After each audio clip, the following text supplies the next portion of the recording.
वालेकुम स्टूडेंट्स, कैसे हैं आप लोग सब। उम्मीद है कि आप सब लोग खैर खैरियत से होंगे इंशाल्लाह। और आज हम पढ़ेंगे 10th क्लास केमिस्ट्री का सबसे पहला यूनिट जो कि है chapter number 14 states of matter and phase changes. तो ये जो आपका यूनिट है ना, इसका आज हम लोग इंट्रोडक्शन पढ़ेंगे और उससे रिलेटेड थोड़ा बहुत पढ़ेंगे जो कि फ़र्स्ट 2 पेजेस पे है। तो स्टेट्स ऑफ मैटर के बारे में डिस्कस किया गया है इंट्रोडक्टरी पेजेस में, और उन्होंने बताया है इसको रिलेट करके काइनेटिक पार्टिकल थ्योरी से। ठीक है, तो उसको हम टर्न बाय टर्न पढ़ेंगे और फिर लेटर ऑन इस चैप्टर के अंदर जो भी उन्होंने डिस्कस किया है उसको हम डीपली पढ़ेंगे इंशाल्लाह। तो सबसे पहले हम चलते हैं इंट्रोडक्शन की तरफ। तो मैटर के बारे में तो आप सबको पता होगा क्या होता है।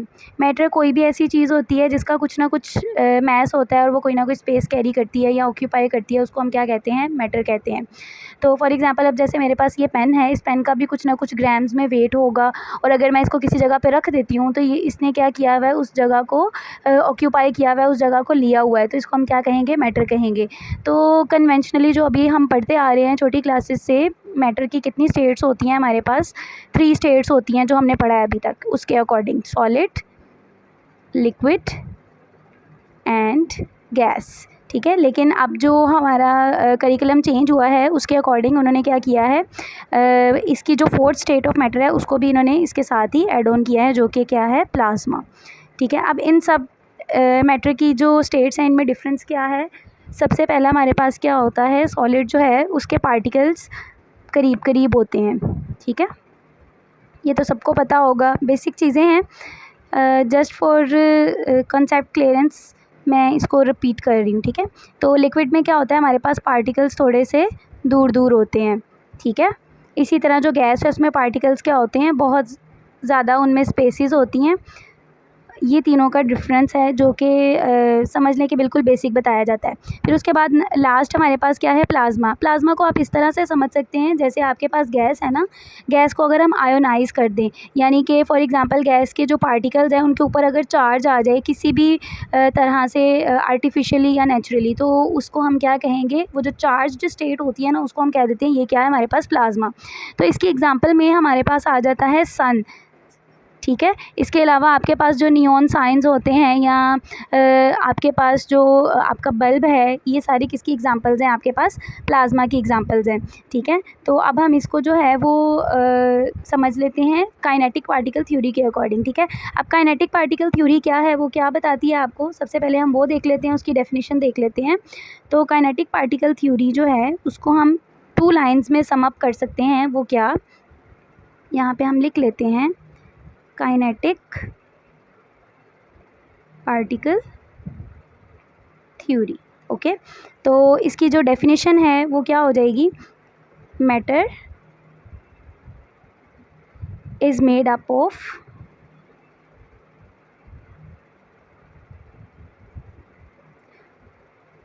टाइनी पार्टिकल्स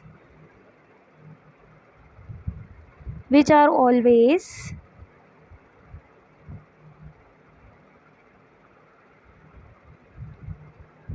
in continuous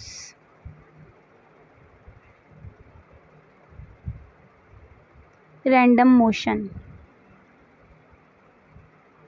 ठीक है, अच्छा अब इसकी डेफिनेशन समझ लेते हैं सबसे पहले कि मैटर जो है वो किससे मिलके बना है, छोटे छोटे पार्टिकल्स से मिलके बना है, और उसके जो पार्टिकल्स हैं ना वो हमेशा रैंडम मोशन करते रहते हैं। अच्छा, अब इसके इस जो डेफिनेशन है ना, इसके 2 मेन पॉइंट्स हैं। वो मेन पॉइंट्स क्या हैं, टाइनी पार्टिकल्स और कंटिन्यूस रैंडम मोशन। ठीक है, ये 2 चीज़ें जो है ना, समझ लें, ये इस पूरी डेफिनेशन का ना क्रक्स है। ठीक है, तो अब हम इस थ्योरी के अकॉर्डिंग, ये थ्योरी आपको जो है ना वो एक्सप्लेन करेगी कि गैसेस किस तरह से बिहेव करती हैं, सॉलिड और लिक्विड की जो कंपोजिशन है वो क्या है, और इसके अलावा आपके पास जो इंटर कन्वर्जन है एक स्टेट की दूसरी स्टेट में, जैसे सॉलिड कन्वर्ट होता है लिक्विड में, लिक्विड कन्वर्ट होता है गैस में, ये किस तरह से कन्वर्जन्स होती हैं, इन सबको भी काइनेटिक पार्टिकल थ्योरी एक्सप्लेन करती है। तो according to kinetic particle theory हम लोग 1 बाय 1 स्टेट्स को डिस्कस करेंगे। तो सबसे पहले जो हम डिस्कस करने जा रहे हैं वो है गैस। ठीक है, according to kinetic particle theory, properties of gases. ठीक है, प्रॉपर्टीज़ ऑफ गैसेस। ठीक है, तो इसकी सबसे पहली जो प्रॉपर्टी है वो क्या है, gas particles are far apart. Far apart यानी कि गैस के पार्टिकल्स क्या होते हैं, एक दूसरे से बहुत ज़्यादा दूर दूर होते हैं, ठीक है। फिर नेक्स्ट हमारे पास जो इसकी पॉइंट आ जाता है वो क्या है, मूव कंटिन्यूसली, ठीक है, मूव कंटिन्यूसली, ठीक है, यानी कि ये मुसलसल हरकत करते रहते हैं, ठीक है, यानी कि इनको कोई रोकने वाला नहीं है, इन पे कोई रोकथाम नहीं है, ये मुसलसल कंटिन्यूसली जो है ना वो हरकत करते रहते हैं। इसी तरह जो नेक्स्ट हमारे पास प्रॉपर्टी है वो क्या है, एक्सर्ट प्रेशर। अच्छा, exert pressure, gas pressure exert करती है। इसको आप इस तरह से समझ सकते हैं, जैसे फॉर एग्जांपल एक आपके पास बलून है ना, बलून को हम फुलाते हैं, ठीक है, तो जब उसके अंदर गैस भरी जाती है ना बलून के अंदर, तो वो आहिस्ता आहिस्ता आहिस्ता आहिस्ता वो क्या होना शुरू हो जाता है, फूलता है। क्यों? क्योंकि उसके अंदर जैसे जैसे गैस भरते हैं ना, तो गैस के जो पार्टिकल्स हैं ना वो प्रेशर लगाते हैं बलून की जो वॉल है उसकी सरफेस यानी उसकी सतह के ऊपर लगाते हैं, तो वो क्या होता है, प्रेशर की वजह से वो फूलता है। तो इसका मतलब जो गैस है वो क्या करती है, प्रेशर एक्सर्ट करती है। नेक्स्ट हमारे पास क्या है, कोलिजन्स आर इलास्टिक।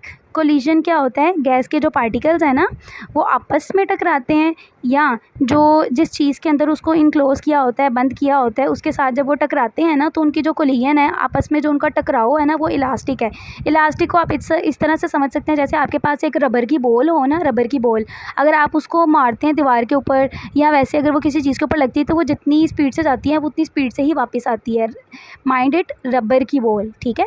तो इलास्टिक का मतलब ये होता है कि आपने जितनी स्पीड से उसको फेंका है उतनी ही स्पीड से वापस आए, उसके अंदर चेंज ना आए कोई भी उसकी समझ लो कि ताकत में या उसकी स्पीड में, इस तरह से। फिर नेक्स्ट हमारे पास जो प्रॉपर्टी है वो क्या है, इंटरमॉलिक्यूलर फोर्सेस आर नेग्लिजिबल, ठीक है, intermolecular forces are negligible. अच्छा, यहाँ पे ना एक मिसकंसेप्शन है कि जो गैसेस के पार्टिकल्स हैं उनके दरमियान में फ़ोर्स ऑफ अट्रैक्शन नहीं होती। ऐसा नहीं है कि उनमें फ़ोर्स ऑफ अट्रैक्शन नहीं होती, उनमें फ़ोर्स ऑफ अट्रैक्शन होती ज़रूर है, लेकिन नेग्लिजिबल, बिल्कुल थोड़ी सी माइन्यूट सी, कि मतलब उसका जो है ना वो फ़र्क नहीं पड़ रहा होता है इतना ज़्यादा, ठीक है, लेकिन वो फ़र्क तब पता चलता है जब पार्टिकल्स बहुत ज़्यादा करीब करीब आते हैं, ठीक है। तो ये हमने प्रॉपर्टीज़ पढ़ी हैं गैसेस की according to the kinetic particle theory के अकॉर्डिंग। काइनेटिक पार्टिकल थ्योरी यानी कि हम पार्टिकल वाले लेवल पे जाके, छोटे लेवल पे जाके हम उसकी जो प्रॉपर्टीज़ हैं उनको डिस्कस करें, ताकि हमें पता चल सके जो गैसेस का बिहेवियर है वो किस तरह से है, वो किस तरह से बिहेव करती हैं, और अगर उनका कोई स्पेसिफिक बिहेवियर शो हो रहा है तो उसकी रीज़न क्या है, ठीक है।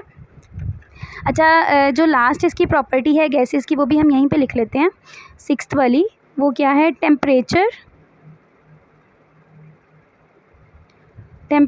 And kinetic energy. अच्छा, इसका क्या मतलब है, टेम्परेचर एंड काइनेटिक एनर्जी का मतलब है कि जो गैस के पार्टिकल्स हैं, जैसे जैसे फॉर एग्जांपल हम गैस को हीट करते हैं, मेरे पास यहाँ पे एक कंटेनर है, ठीक है, इसमें ना छोटे छोटे पार्टिकल्स हैं गैस के, यानी कि हमने गैस को फिल किया हुआ है। जब आप किसी भी चीज़ को हीट करते हैं तो उसके जो पार्टिकल्स होते हैं ना, ठीक है, उसके पार्टिकल्स क्या करना शुरू कर देते हैं, उनकी जब एनर्जी हाई हो जाती है तो वो मूव करना शुरू कर देते हैं बहुत स्पीडी, ठीक है। तो जो पार्टिकल मूव कर रहा है उसके अंदर एक एनर्जी आ जाती है जिसको हम क्या कहते हैं, काइनेटिक एनर्जी। याद रखिएगा, कभी भी कहीं पे भी अगर मूवमेंट से रिलेटेड कोई एनर्जी हो तो उसको हम क्या कहते हैं, काइनेटिक एनर्जी कहते हैं। तो पार्टिकल्स की जो मूवमेंट है वो बहुत ज़्यादा स्पीडी हो जाती है, ठीक है, क्यों? क्योंकि हमने टेम्परेचर क्या किया है, रेज़ किया है। तो इसका मतलब जैसे जैसे हम टेम्परेचर इंक्रीज़ करते जाते हैं, काइनेटिक एनर्जी मॉलिक्यूल्स की या जो गैस के पार्टिकल्स हैं उनकी क्या होती जाती है, हाई होती जाती है। तो ये जितना भी मैंने डिस्कस किया है ये है गैस की प्रॉपर्टीज़ जो कि काइनेटिक पार्टिकल थ्योरी के अकॉर्डिंग हैं। नेक्स्ट हम लोग पढ़ेंगे लिक्विड के बारे में। अच्छा, आपकी बुक में ना उन्होंने मोस्टली गैसेस को डिस्कस किया है, इस थ्योरी के अकॉर्डिंग लिक्विड और सॉलिड को इंट्रोडक्शन में थोड़ा सा कम डिस्कस किया है, उसमें बेसिक्स उन्होंने बस बताई हुई हैं आपकी बुक में, और जो गैसेस हैं उनका थोड़ा सा ज़्यादा एक्सप्लेन किया हुआ है। तो जो लिक्विड है हमारे पास, सबसे पहले लिक्विड की भी वैसे ही बात करेंगे जैसे गैसेस की थी। इसमें जो पार्टिकल्स हैं वो फार अपार्ट हैं, लेकिन बहुत ज़्यादा दूर नहीं हैं, उनके दरमियान में डिस्टेंस थोड़ा सा कम है, लेकिन इसका क्या होता है, फिक्स्ड वॉल्यूम होता है, ठीक है। तो सबसे पहली प्रॉपर्टी इसकी क्या आ गई, हैव फिक्स्ड वॉल्यूम, ठीक है। अच्छा, फिक्स्ड वॉल्यूम का मतलब क्या होता है, वॉल्यूम क्या होता है, कोई भी चीज़ जो एक स्पेसिफिक जगह लेती है ना, जैसे फॉर एग्ज़ाम्पल आपके पास एक ये बीकर है, ठीक है, या कंटेनर फॉर एग्जांपल, इसमें अगर लिक्विड ने इतनी स्पेस को ऑक्यूपाई किया हुआ है तो समझ लें ये क्या है, उसका वॉल्यूम, जिसे आसान अल्फाज में हम कहते हैं कोई भी चीज़ जितनी जगह घेरेगी ना उसको हम क्या कहेंगे, वो क्या होगा, उसका वॉल्यूम होगा। ठीक है, जैसे फॉर एग्जांपल आपके पास वाटर का वॉल्यूम फ़िक्स रहेगा, आप उसको बीकर में डालें, आप उसको ग्लास में डालें, अगर वो 1 लीटर है तो हाफ़ लीटर है तो वो हाफ़ लीटर ही रहेगा, अगर 1 लीटर है तो 1 लीटर ही रहेगा, उसकी जो क्वांटिटी है वो चेंज नहीं होगी। इसके अलावा इसकी शेप फिक्स नहीं होती, do not have fixed shape, इसकी शेप फिक्स नहीं होती है, इसको जिस भी कंटेनर में आप डालेंगे उसी की शेप ले लेता है। ठीक है, अच्छा यहाँ पे ना एक इन्होंने बड़ी अच्छी और समझने की बहुत इंपॉर्टेंट चीज़ को डिस्कस किया है, वो कौन सी है, टाइप्स ऑफ मूवमेंट्स। ठीक है, टाइप्स ऑफ मूवमेंट्स, हमें ये तो पता है कि पार्टिकल मूव करते हैं, लेकिन वो किस किस तरह से मूव करते हैं वो भी जानना ज़रूरी होता है। तो सबसे पहले हम इसकी मूवमेंट की टाइप्स देख लेते हैं, वो कौन कौन सी हैं। 3 तरह की होती हैं मूवमेंट्स जो पार्टिकल्स शो करते हैं। सबसे पहली होती है हमारे पास ट्रांसलेशनल मोशन या मूवमेंट, आप जो भी कहें। ठीक है, फिर नेक्स्ट हमारे पास होती है रोटेशनल, फिर उसके बाद हमारे पास थर्ड वाली है वाइब्रेशनल। अब तीनों में फ़र्क क्या है। ट्रांसलेशनल मोशन का मतलब क्या होता है, फॉर एग्जांपल एक पर्सन है जो यहाँ पे है, ठीक है, अब वो यहाँ से मूव कर रहा है, यहाँ जा रहा है, यहाँ जा रहा है, यहाँ जा रहा है, यहाँ जा रहा है, अब रैंडमली वो कहीं पे भी जा रहा है ना, तो इस तरह की मोशन को हम क्या कहेंगे, ट्रांसलेशनल मोशन कहेंगे। ठीक है, फिर इसी तरह रोटेशनल मोशन होती है। रोटेशनल मोशन क्या होती है कि फॉर एग्ज़ाम्पल आपके पास, जैसे आपके पास अर्थ है आपकी, वो क्या करती है, ऑर्बिट के अंदर, ये अर्थ है आपकी, ठीक है, और ये जो ऑर्बिट है ना उसके अंदर वो मूव करती है। जैसे अगर फॉर एग्जांपल मैं पेन की ही एग्जांपल लूँ, ये देखें, अब ये मेरे पास इसका कैप है ना, अब ये क्या कर रहा है, ये अपनी ही जो जगह है ना उस पर ये इसी तरह से स्पिन कर रहा है राउंड एंड राउंड। ठीक है, इसको हम क्या कहेंगे, रोटेशनल मोशन कहेंगे। रोटेशनल का मतलब होता है किसी भी चीज़ का अपनी ही मेन पोजीशन पे रह के स्पिन करना, गोल गोल मूव करना। ठीक है, उसको हम क्या कहेंगे, रोटेशनल मोशन कहेंगे। वाइब्रेशनल मोशन क्या होती है कि मेन पोजीशन पे, फॉर एग्जांपल आपके मोबाइल फ़ोन है ना, अगर आप उसको वाइब्रेशन पे भी लगाते हैं तो आपका मोबाइल फ़ोन जैसे पड़ा होता है ना, वो आगे पीछे इस तरह से मूव करता है, लेकिन अपनी मेन पोजीशन पे ही रहता है। ठीक है, इसकी एग्जांपल आप इस तरह से ले सकते हो, जैसे आपके पास पेंडुलम होता है ना, पेंडुलम, अब वो क्या होता है, वो एक ही फिक्स्ड पॉइंट से माउंट होता है और नीचे हैंग हुआ होता है। अब पेंडुलम ने जब मूव करना है ना, तो वो उसने यहाँ पे भी आना है, यहाँ पे भी आना है, ठीक है, लेकिन अपनी मेन पोजीशन पे वो वापस आ जाता है, आगे और पीछे दोनों तरफ जा रहा है। इसको हम क्या कहेंगे, वाइब्रेशनल। ठीक है, इसको वाइब्रेशनल मोशन कहेंगे। अब ये 3 तरह की मोशन जो मैंने आपको बताई है ना, ये तीनों तरह की मोशन जो है ना वो पार्टिकल्स करते हैं। अभी हमने पीछे गैस के बारे में पढ़ा था ना, तो गैस के पार्टिकल्स ये तीनों तरह की मोशन शो करते हैं। ठीक है, अगर हम लिक्विड की बात करें ना, तो लिक्विड के पार्टिकल्स भी ये मोशन शो करते हैं। ठीक है, तो ये हो गया लिक्विड के बारे में। अब हम पढ़ लेते हैं सॉलिड के बारे में। ठीक है, सॉलिड्स के बारे में, सॉलिड्स के बारे में हम जो डिस्कस करेंगे वो भी बेसिक से, कि जो इसके पार्टिकल्स हैं वो क्या होते हैं, क्लोजली पैक्ड होते हैं, क्लोजली पैक्ड पार्टिकल्स। ठीक हो गया। फिर नेक्स्ट हमारे पास आ जाता है, इनके दरमियान में जो फोर्स ऑफ अट्रैक्शन है वो बहुत ज़्यादा स्ट्रॉन्ग होती है, स्ट्रॉन्ग फोर्स ऑफ अट्रैक्शन। ठीक है, फिर नेक्स्ट क्या होती है हमारे पास इनकी प्रॉपर्टी, फिक्स्ड पोजीशन, कि यानी कि जो इनकी जगह है ना, इन्होंने वहीं पे ही रहना है। ये ना टीचर के थोड़े समझदार और वो ओबीडियंट बच्चे होते हैं, ये जहाँ पे टीचर ने बिठा दिया ना, ये वहाँ से उठ के कहीं जाते नहीं हैं। ठीक है, मतलब इनकी फिक्स्ड पोजीशन होती है।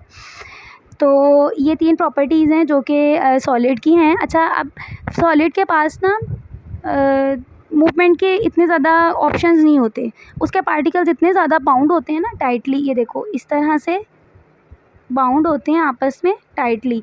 अब इनके पास ऑप्शन नहीं होती कि ये एक जगह से दूसरी जगह जा सकें या फ्री फॉल, मतलब जिस तरह से चाहें मूवमेंट कर सकें।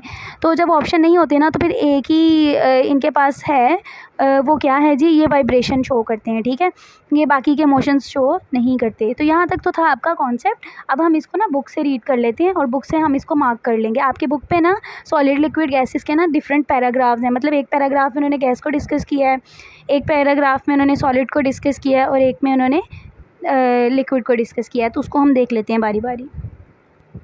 तो सबसे पहले जो इसका फर्स्ट वाला पैराग्राफ है उसमें उन्होंने क्या डिस्कस किया है, वो कहता है matter in this world exist in 4 physical states, के मैटर जो है ना वो हमारे पास 4 हालतों में पाया जाता है। वो कौन कौन सी हैं? Gas, liquid, solid and plasma, ये हम पढ़ चुके हैं। Out of these 4 states the properties of gases were studied first, कि हमने सबसे पहले जो है ना वो गैसेस की प्रॉपर्टीज़ को स्टडी करना शुरू किया था, ठीक है। और ये सजेस्ट किया गया था कि जो फिज़िकल प्रॉपर्टीज़ है ना गैसेस की, जैसे कि उनकी एबिलिटी है कि उनको हम कंप्रेस कर सकते हैं, गैसेस को हम दबा सकते हैं, प्रेशर डाल सकते हैं, उनको स्पेसिफाई कर सकते हैं एक छोटी सी स्पेस के अंदर। जैसे आपके पास सिलेंडर होते हैं ना गैस वाले, आप उसके अंदर गैस फिल करवाते हो, तो इसी तरह वो कहता है गैस एक्सपैंड भी करती है, कंप्रेस भी हम कर सकते हैं, इसको डिफ्यूज़ भी करती है। यानी कि जैसे फॉर एग्जांपल आपने किसी एक जगह पे सिलेंडर पड़ा हुआ है, ठीक है, उसमें से थोड़ी सी गैस लीक हो रही है, तो जहाँ पे गैस का लीकेज होता है ना वहाँ पे तो फ़ौरन से पता लगता है, लेकिन अगर एक रूम के बिल्कुल दूसरे कॉर्नर पे अगर आप बैठे हैं ना तो उधर तक जाने में गैस को थोड़ा सा टाइम लगता है, क्योंकि गैस डिफ्यूज़ हो रही है, हायर कंसनट्रेशन से कहाँ जा रही है, लोअर कंसनट्रेशन तक जा रही होती है, ठीक है। तो अब ये जो प्रॉपर्टीज़ है गैसेस की, ये जो खासियत है ना, इसको समझने के लिए हमें ये एज्यूम करना पड़ता है कि जो गैस है वो किससे मिलके बनी है? पार्टिकल्स से मिलके बनी है, और वो जो पार्टिकल्स हैं ना छोटे छोटे, वो क्या कर रहे हैं? मुसलसल हरकत कर रहे हैं, ठीक है। तो वो कहते हैं कि ये जो आइडिया था ना, इसी की वजह से जो है ना, समझ लें कि काइनेटिक पार्टिकल थ्योरी ने जो है वो जन्म लिया था, वहाँ से ये समझ लें कि बनी थी। फिर जो काइनेटिक पार्टिकल थ्योरी है वो ना सिर्फ आपके जो है वो लॉज को गवर्न करती है जो कि गैसेस के बिहेवियर को एक्सप्लेन कर रहे हैं, साथ ही साथ ये क्या करती है? लिक्विड और सॉलिड के जो कंपोजिशन है ना कि वो किस चीज़ से मिलके बने हैं, वो भी पार्टिकल से ही मिलके बने हैं, लेकिन डिफरेंस क्या आता है बाकी स्टेट्स के साथ, वो इस एक्सप्लेन करती है। उसके साथ ही साथ ये क्या करती है? Inter conversion of all 3 states, यानी कि जो बाकी 3 स्टेट्स हैं ना मैटर की, उनको किस तरह से वो एक दूसरे के अंदर कन्वर्ट होती हैं, उसको भी ये एक्सप्लेन करती है। क्योंकि this is natural because all the 3 physical states are distinct in their physical properties only while their chemical natures remain the same. For example water in all, अच्छा इस यहाँ पे ना उसने क्या बताया आपको, वो कहते हैं कि जो केमिकल स्टेट है ना वो चेंज नहीं होती। जैसे एग्जांपल जो उसने यहाँ पे दिया है ना, वो उसने वाटर की दी है। कहते हैं कि वाटर है ना वो लिक्विड फॉर्म में है, आप उसको क्या करते हो? सॉलिड में कन्वर्ट करते हो, आप उसको फ्रीज़ कर लेते हो, ठीक है। फिर आप उसको क्या करते हो? फ्रीज़ करने के बाद जब आप दोबारा उसको लिक्विड में या गैस में कन्वर्ट करोगे तब भी तो वो वाटर ही रहेगा ना, पानी जो है वो कोक तो नहीं बन जाएगी या कोई और चीज़ तो नहीं बन जाएगा, वो पानी ही रहेगा। इसका मतलब जो केमिकल कंपोजिशन है केमिकली वो वाटर ही है, सिर्फ ज़ाहिरी तौर पे जो उसकी फ़िज़िकल स्टेट है ना वो चेंज हुई है। तो अब जो ये थर्ड पैराग्राफ है, फर्स्ट पैराग्राफ में उन्होंने जनरल आपको बताया था, इसमें से आपने याद करना है सिर्फ कि 4 स्टेट्स होती हैं। गैसेस की जो प्रॉपर्टीज़ हैं वो कौन कौन सी हैं? ये कंप्रेस हो सकती हैं, एक्सपैंड हो सकती हैं और डिफ्यूज़ हो सकती हैं, ठीक है। सिर्फ आपने इसको याद रखना है इस फर्स्ट पैराग्राफ में से। जो सेकंड वाला पैराग्राफ है इसमें से आपने क्या करना है, इसमें आपने जो फर्स्ट 3 लाइन्स हैं इसको यहाँ से कंसीडर करना है। फिर उसके बाद आपके पास जो लास्ट वाला है, फॉर एग्जांपल यहाँ से यहाँ तक, इसको आप कंसीडर करेंगे। फिर नेक्स्ट जो पैराग्राफ है आपके पास according to kinetic particle theory, इसके ऊपर आपकी हेडिंग बनेगी गैसेस की, क्योंकि इस पैराग्राफ में ना वो आपको गैसेस के बारे में एक्सप्लेन करेगा। अब कहते हैं गैसेस के जो पार्टिकल्स हैं वो मुसलसल हरकत में होते हैं, ठीक है, हर डायरेक्शन में। चूँकि मैंने पहले आपको एक्सप्लेन कर दिया है तो इसलिए हम इसको जल्दी जल्दी से यहाँ से पढ़ेंगे। The pressure exerted by the gases due to the collision of its particle, ये भी मैंने आपको बताया था कि कोलिजन होती है, गैसेस के पार्टिकल्स आपस में टकराते हैं और दीवार के साथ भी टकराते हैं, तो उनके दरमियान में जो है ना वो एक प्रेशर क्रिएट हो जाता है कोलिजन की वजह से। कहते हैं since the pressure of a gas in a container does not change with the time at a constant temperature, कि उनका प्रेशर जो है वो चेंज नहीं होता अगर हम टेम्परेचर चेंज नहीं करते। माइंड इट, मैंने आपको बताया था कि जब हम टेम्परेचर ज़्यादा करते हैं तो पार्टिकल्स की जो मूवमेंट है वो ज़्यादा हो जाती है, तो उसकी वजह से क्या होता है उनका जो प्रेशर है ना वो भी बढ़ जाता है। जाहिर सी बात है जितनी ज़्यादा कोलिजन होगी उतना ज़्यादा प्रेशर भी बढ़ जाएगा, और ये क्यों हो रहा है? टेम्परेचर ज़्यादा होने की वजह से, ठीक है। फिर नेक्स्ट वो कहता है it is assume that collision between the particles do not involve any loss और gain of energy due to the friction. यहाँ पे हम ना आइडियल सिचुएशन को कंसीडर कर रहे हैं, आइडियल सिचुएशन जिसमें फ्रिक्शन नहीं हो रही, ठीक है। The attraction forces between the particles of a gas are assumed as negligible since the particles are widely apart। ये भी मैंने बताया था कि गैसेस के पार्टिकल्स के दरमियान में जो आपके पास होती है ना फोर्स ऑफ अट्रैक्शन, वो क्या होती है? बिल्कुल नेग्लिजिबल होती है, ना होने के बराबर। आप इसको ना पॉइंट्स की फॉर्म में, हेडिंग्स की फॉर्म में भी कर सकते हैं, जिस तरह मैंने आपको पहले बताया था लिख के।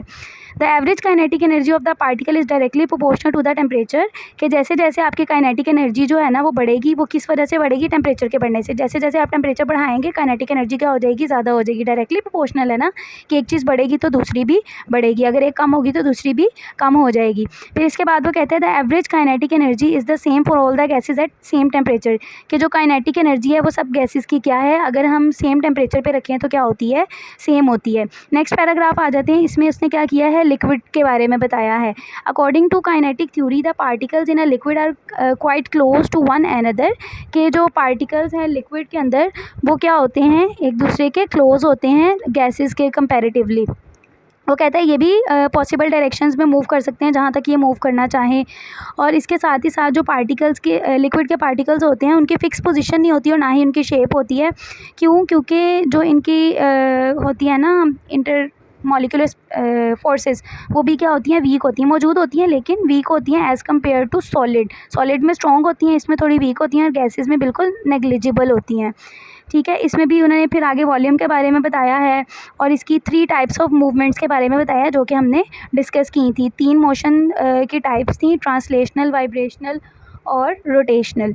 फिर लास्ट आ जाता है हमारे पास सॉलिड्स। सॉलिड्स में उसने कहा है कि आयंस, एटम्स और मॉलिक्यूल्स कुछ भी हो सकते हैं जो कि टाइटली पैक होंगे। और काइनेटिक पार्टिकल थ्योरी क्या कहती है कि inter particular forces in solid substances are so strong that they keep their particle arrange in fix position, कि इनके दरमियान में जो फोर्स होती है ना वो इतनी ज़्यादा स्ट्रॉन्ग होती है, उसका इतना ज़्यादा होल्ड होता है पार्टिकल्स के ऊपर कि वो सबको जोड़ के रखती है, वो किसी को दूर नहीं जाने देती, वो सबको एक साथ जोड़ के रखेगी, इतनी स्ट्रॉन्ग होती है। अच्छा, यहाँ पे ना साइड बॉक्स में उन्होंने बताया आपको कि जो मॉलिक्यूल्स हैं गैस और लिक्विड के, वो तीनों तरह की मोशन शो करते हैं। जैसे मैंने आपको बताया था कि गैस और लिक्विड दोनों में ही इस तीनों मोशंस होंगी, क्यों? क्योंकि दोनों के पार्टिकल्स जो है ना वो थोड़े से दूर दूर हैं। और यहाँ पे ना उन्होंने जो मोशंस हैं ना उनके नेम लिख दिए हैं यहाँ पे, ये इंपॉर्टेंट है, इसको पॉइंट को आपने ज़रूर नोट करना है, MCQs में या जो क्वेश्चन है उसमें ही आपको आ सकता है। फिर नेक्स्ट पेज पे जो लाइंस हैं उनको भी डिस्कस कर लेते हैं। कहते हैं these particles possess vibrational motion only. बच्चों ये इंपॉर्टेंट MCQs भी आपका हो सकता है कि जो सॉलिड हैं वो एक ही टाइप की मोशन शो करते हैं, वो कौन सी है, वाइब्रेशनल मोशन है। These restricted movements for solid substances to have fixed shape and fixed volume, कि ये जो मोशन है या ये जो फोर्सेज हैं ये क्या कर देते हैं, पार्टिकल्स को बाउंड कर देते हैं कि इसके अलावा वो कहीं पे नहीं जा सकते। फिर नेक्स्ट हमारे पास जो है वो इसके 2 क्वेश्चंस दिए गए हैं, उनको हम देख लेते हैं। वो क्वेश्चंस क्या है, व्हाट इज़ ट्रांसलेशनल मोशन, ये मैंने आपको बताया कि रैंडम जो मोशन है उसको हम क्या कहेंगे, ट्रांसलेशनल मोशन कहेंगे।